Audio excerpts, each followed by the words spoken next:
president has referred to himself as a stable genius. Is that what you saw? Really? How can anybody call himself a stable genius? He did say it a couple times when I was in his presence, and I just didn't react to it. That was Donald Trump's former national security advisor, John Bolton, who of course is releasing a tell-all book about his time within the administration. And he did not mince words when it comes to the upcoming election and his unwillingness to support Donald Trump because he's an unhinged maniac. But remember, that doesn't take away from the fact that John Bolton himself is also an unhinged maniac in his own ways, which we'll get to in just a minute. But here is what Bolton is planning when it comes to the upcoming election. My conclusion is clear. I don't think he should be president. I don't think he's fit for office. I don't think he has the competence to carry out the job. I don't think he's a conservative Republican. I'm not going to vote for him in November. Certainly not going to vote for Joe Biden either. I'm going to figure out a conservative Republican to write in. So Cenk, he's going to write in a conservative Republican. I thought that maybe there was some possibility that he would vote for Biden. There's so many of these never Trump Republicans who have decided to rally in support of Biden just to get Trump out, but that's not what Bolton's doing. And look, I say that Bolton's an unhinged maniac in his own ways because he was honestly a negative influence when it comes to national security. He wanted to get Trump to have a much more negative relationship with North Korea. He wanted to invade North Korea. He wanted to invade Iran. So whenever it comes to his thoughts on foreign policy, I can't help but roll my eyes. I'm happy he's not in the Trump administration anymore, but that doesn't mean that some of the criticisms that he has toward Trump aren't valid. They are valid, and he sees Trump for the absolute incompetent moron that he is. Yeah, so let's take it one at a time. In terms of anything Bolton says, you always take it with a grain of salt, given his track record. He's not well known for honesty either, but that's our job to break it down for you guys and say, okay, what makes sense and what doesn't, what has backing and evidence and facts behind it and what doesn't, and we'll walk you through that.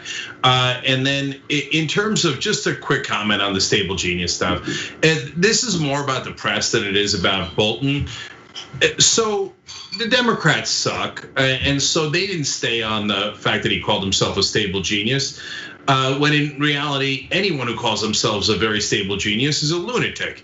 And if they'd stayed on that issue, they could have gotten clarity on it. We did. We even have T-shirts. Probably our best T-shirt is "Very Stable Genius" at shoptyt.com. We'll put the link down below. So we've been making fun of him for years on that. But when Bolton says it, all of a sudden the press is like, "Oh, that is a good point. Yeah, who does call themselves a stable genius? Oh, God damn it."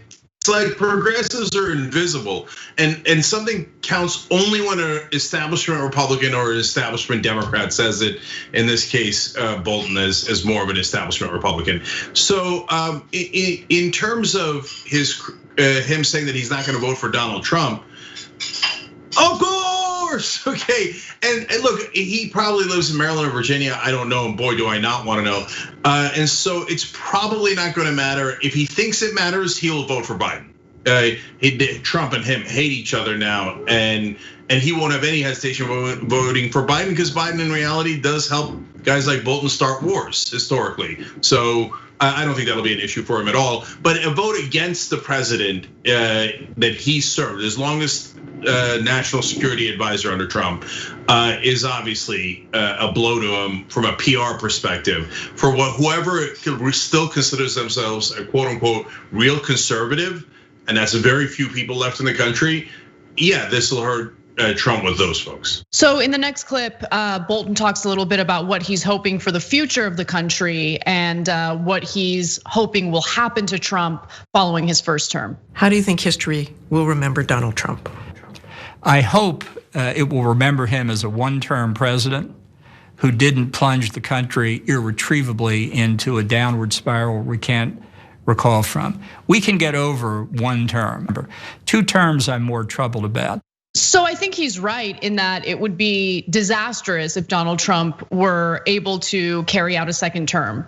But I do think that when it comes to certain actions that Trump has already taken within his administration, the damage is done and it's not easily reversible. So the business that farmers have lost because of his nonsensical trade wars, the relationships that he completely damaged with long-time allies of the United States, the vulnerability of our democracy, I think, is really on full display right now.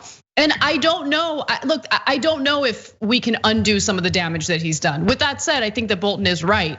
I'm really hoping that he is going to be remembered as a one-term president and that he doesn't continue the damage that he's already done. Yes, I agree with you that a lot of damage has already been done. Because think about it from this perspective, guys. If you're a United States ally, can you really rely on us anymore? Because, all right, let's say Biden wins and they get back to what they perceive to be sanity. How do they know that another Trump isn't gonna win next time? Well, that's a great question. And so, by the way, if he loses, he hasn't served 2 terms. That doesn't mean he can't run again. So, if you're sitting there as a US ally, you think now half the country in America is nuts and they could regain power at any time, and then we lose any kind of not only alliance, but stability and sanity coming out of the largest power in the world. And that is some serious damage, let alone all the things that he did in giving away trillions of dollars to the wealthy. That income inequality some of that cannot be recovered. And I've got a 1,000 things to add to that list. On the other hand, Bolton is right that if he does win re-election, I'm in the camp of it's the worst case scenario. I think democracy's gone. He's trampled upon rule of law, fired anyone who might investigate him. He'll end this thing. I don't think it's hyperbolic at all. I think it's very literal. I think he'll lock up his political opponents and will destroy what it means to be America. So it is existential question on the second term. So he also criticizes Trump on foreign policy. This is where you should be skeptical of anything that John Bolton says, because John Bolton, of course, has never seen a war that he doesn't love. He wants to invade any and all countries, and there's no question about that. So in this next clip, he does critique Trump's foreign policy. And then when we come back from that clip, I'll give you some of the specific details of what he's alleging, some of which are actually incredibly problematic. Take a look. How would you rate Trump's ability to make a deal in North Korea? Well, I think it turned out clearly at this point to be 0. How would you describe Trump's relationship with Vladimir Putin? I think Putin thinks he can play him like a fiddle. What happened to the deal maker in those situations? Well, the president may well be a superb deal maker when it comes to Manhattan real estate. Dealing with Syria, dealing with arms limitation treaties on strategic weapons, dealing in many, many other international security issues are things far removed from his life experience. Do you think US national security is stronger or weaker because of President Trump? I think we're in a weaker position around the world. I think we have given up leadership in a wide variety of areas. I saw the Trump administration as a chance to correct it, and we corrected precious little. Okay, no one should ever take any foreign policy advice from John Bolton. John Bolton still, till this day, thinks it was a great decision to invade Iraq in 2003. Till this day, he refuses to admit that that war has been a complete and utter disaster. So let me just get that out of the way. Secondly, during the interview, he said the following: the North Koreans, as perhaps with Iran and China and Russia as well, think that if they can separate Trump from his advisors, they can get him to make a deal. They see him as somebody who's fundamentally not aware of the trade-offs he's making. Now that statement is true. As we know, Donald Trump, in negotiating with North Korea, immediately promised like the moon and the stars to Kim Jong-un, including ending the military exercises in South Korea. And look, I think that those military exercises can definitely be seen by the North Koreans as provocation. And I think that it makes sense to have a debate about whether or not you end that kind of display. But the reason why I'm bringing that up and partially agreeing with Bolton is because what Trump did in the negotiation was like, yeah, we'll end the war games. We're gonna end the war games, okay? You agree? You agree? You're gonna denuclearize? Oh, you are? Okay, great. Like that was Trump's way of negotiating. When you hold things as leverage in order to get like on paper an agreement, a real deal, indicating that North Korea will take steps to denuclearize. But Donald Trump doesn't actually care about any of that. Donald Trump cares about his chances of getting reelected, and he cares about the aesthetics of being a leader. He doesn't actually want to conduct true leadership and get a real negotiation, a real deal accomplished. And that was, one of the main points in Bolton's book that I think actually does make a lot of sense. In case after case, in foreign policy issue after foreign policy issue, Donald Trump doesn't actually do anything that really would benefit America. What he does is he pushes for things that would look good, the photo ops, the ability to look like a tough negotiator and deal maker. But everything behind that is just hollow. And unfortunately, in some cases, he managed to do things that were actually pretty terrible, like ripping up the Iran nuclear deal. Something that Bolton, by the way, is very much in favor of, which is why I'm skeptical of Bolton's foreign policy advice. Okay, this is where you take the giant grain of salt or a boulder of salt with what John Bolton is saying. So when he says Trump reduced American leadership in the world, by leadership he means aggressive wars that we start. So there's no one worse on foreign policy than John Bolton. The worst of the worst on neocons and hawks. So I don't want that kind of leadership. I want the kind of leadership that actually respects our allies and brings the world together. By the way, does trade so we make more money, not less money. Our wages go up and protects American workers. Now, Bolton doesn't believe in that, neither does Trump, but for different reasons. So now the part that he's right about is he's a buffoon. In fact, he underestimates how much of a buffoon Trump is. So he still says, maybe he could make good deals in Manhattan real estate. No, he can't. He went bankrupt 6 times. No, what the buffoon that you saw in foreign policy and domestic policy is the same buffoon that went bankrupt 6 times. He couldn't put together 2 sentences, 2 thoughts. There's no way he could make an effective deal, a moron of epic proportions. And so when it comes to dealing with our adversaries abroad, some of it might be just self-dealing in the case of Turkey and Russia, and to some degree China, and the rest of it is and I nailed it. He cares more about the optics, the picture that's being taken, than the actual deal, which leads to disastrous deals. And then one final video for you, because the big question is, everyone can see who Donald Trump is. Everyone knows how incompetent and power hungry he is. Why would anyone agree to work for him? And so Bolton's asked that question, and here's how he answers. Supported Donald Trump during the 2016 election. You watched his first 15 months in office. What did you think of the job he was doing up to that point? I think I made a mistake. I think I overrated the chances to make this into a coherent, rational, systematic decision-making process to advance American interest. But I had confidence going in that many of the stories were distorted.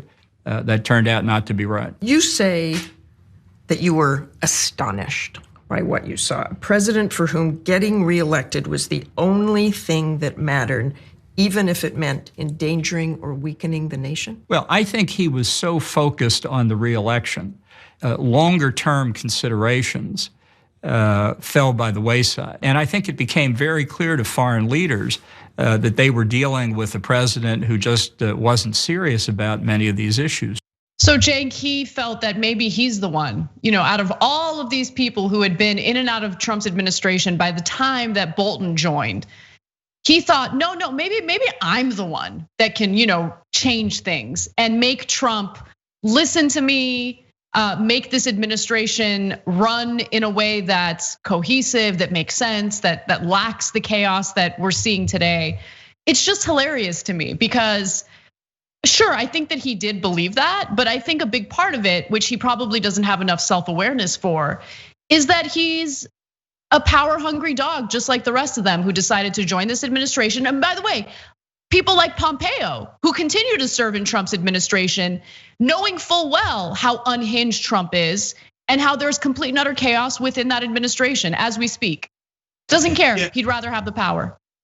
I think the difference between Bolton and Trump on this ground is how sophisticated they are online. Donald Trump is just too stupid to be sophisticated, whereas Bolton is a very sophisticated liar. So when he says he didn't know how stupid Donald Trump was when he was going in there, I don't believe that for 1 second. I believe that Bolton did know how stupid he was.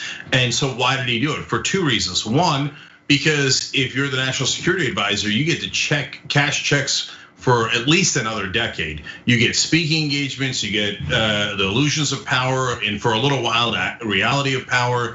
You get to write tell-all books and make a ton of money. You get to be relevant in Washington, which is the one drug that they're all addicted to. But the second reason he went in is because he thought Trump was an idiot, and he thought I'll easily manipulate him into starting as many wars as I want. Now, it didn't prove to be the case because there's pushback from other advisors and even from people like Tucker Carlson on Fox News. He didn't anticipate that there would be pushback from other people. He's right. If he was the only one in the room with Donald Trump, then he'd be able to manipulate him into any war. He'd be able to manipulate him into punching himself in the face, because that's how stupid Donald Trump is. So that's the main difference between Bolton and Trump. Thanks for watching The Young Turks, really appreciate it. Another way to show support is through YouTube memberships. You'll get to interact with us more. There's live chat emojis, badges. You've got emojis of me, Anna, John, JR. So those are super fun. But you also get playback of our exclusive member-only shows and specials right after they air. So all of that, all you gotta do is click that join button right underneath the video. Thank you.